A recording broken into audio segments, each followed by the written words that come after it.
There are beings of wonder, whimsical in spirit, frail in form, but miracles in motion. They flutter through moonlight and shadow, no two alike in look or soul. Fairies, born not of logic, but of life defied. Some can even steal souls back from death, and it is this defiance, this cosmic rebellion that marks the beginning of their kind. Long ago, life looked down upon the world and wept.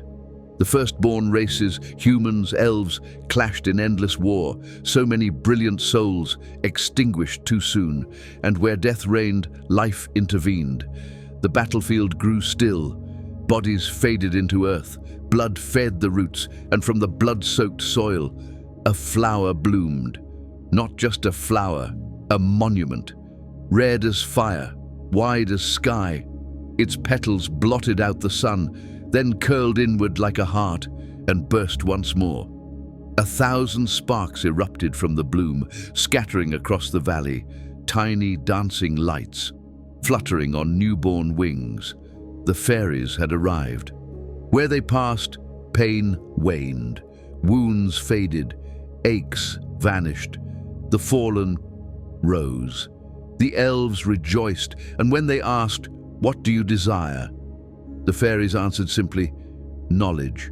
And so the elves taught them how to braid with spider silk, how to whisper to the wind, how to harvest sweetness from flower and vine.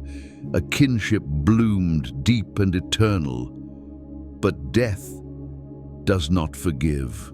For resurrecting the dead, the fairies were cursed. Their bodies, fragile as spun sugar, a single blow could shatter them.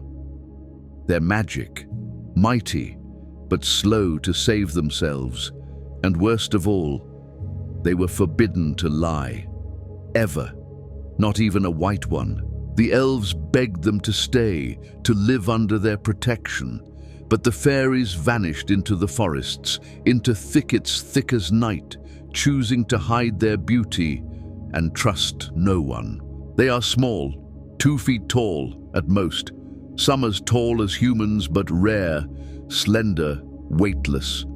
Their hair floats like dandelion seed, skin kissed by the colors of petals and earth, wings patterned with impossible intricacy. No two the same, except perhaps among family.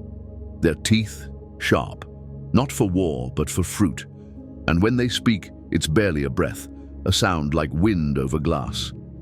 So instead, they whistle, high, pure tones that echo through trees, a private language, beautiful, precise. Fairies love sweet things, colorful things, shiny things that catch the light. They have no currency, no economy. To them, value is in favor, a healing touch, a promise, a secret. Each one is a bond, a deal, and they always keep theirs. And they expect you to do the same.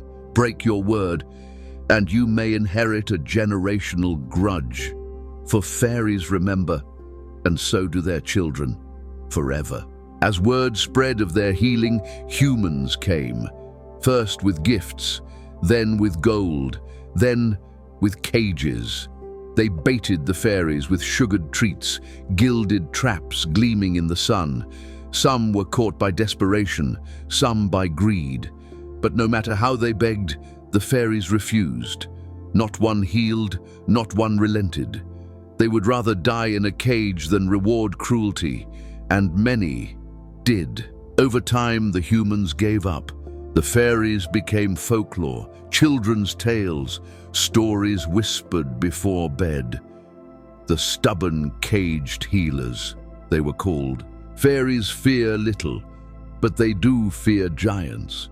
One misstep from a giant foot could destroy an entire village.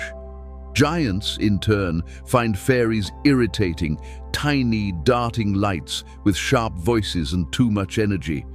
But both races respect the elves, and so they keep their distance. The fairies may not live as long as elves, but their children inherit memory. They are born knowing their parents' friends and enemies. They view bloodlines as one being, treat the daughter as they would the father, punish betrayal without mercy. They are fragile, yes, but never weak. They are whimsical, yes, but never foolish. They are fairies, and through kindness, cleverness, and ironclad will, they survive. They thrive, and when the wind whistles and the trees rustle just right, you may catch a glimpse of wings, of light, of legend, of the little ones who defied death and danced into life.